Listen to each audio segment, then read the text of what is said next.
Invocation. Thou infinite, all-pervading presence, with thy mighty radiance surging forth throughout the atmosphere of earth, we give praise and thanks for the onrushing Christ power of love and wisdom, with which no uncertainty is raising the consciousness of mankind above the sordid selfishness of the activity of the outer self. We give praise and thanks that we have become conscious of thy mighty, active presence at all times, and that in the conscious recognition of thee, thou didst charge our minds and bodies with thy pure presence forever. I bring greetings from the radiant host to you all. From within the radiance of the great electronic belt, I am projecting this today. From the heart of the golden city, the twin rays come forth, upon which are the speech, the light, and the sound. The time has rapidly unfolded us when we must be more aware of the great electronic belt encompassing all creation from the Godhead to the individual. The etheric belt around the golden city is impenetrable, far more so than a wall of many feet of steel would be. So in a lesser degree may the individual, with sufficient comprehension of the active principle of the God Self, surround himself with the electronic belt or circle, which he may qualify in any manner he may choose. But woe be unto the individual who disqualifies it destructively.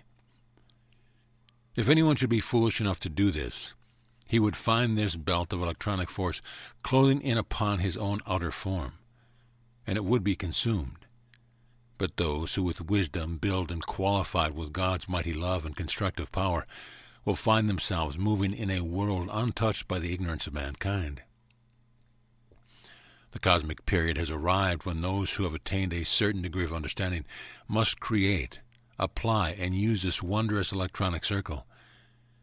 Every creation that is self-conscious action has this circle of pure electronic force about it naturally, but to a larger degree its force is ungoverned, therefore dissipated. In consciously creating this mighty ring of pure electronic force, you stop all leaks in the generation of this limitless essence, and hold it in reserve for conscious use and direction. After a few months of this conscious creative activity of and within this electronic ring, one will need to be very careful in loosing or directing this force in any manner except by divine love. In the beginning of man's individualization, he was naturally surrounded by his magic circle. But as the consciousness was lowered more and more, rents were made in the great circle of force, causing leaks, as it were, until it was almost entirely disappeared. This, however, was not a conscious creation of the individual, but was a natural enfolding circle. Now students of the light must go to work with no uncertainty and consciously create this electronic belt about themselves, visualizing it perfect with no rents or breaks in its construction. Thus it will be possible to consciously reach within the electronic belt of the Godhead, and there receive limitless wisdom, love, light, and the application of simple laws by which all creative power is possible.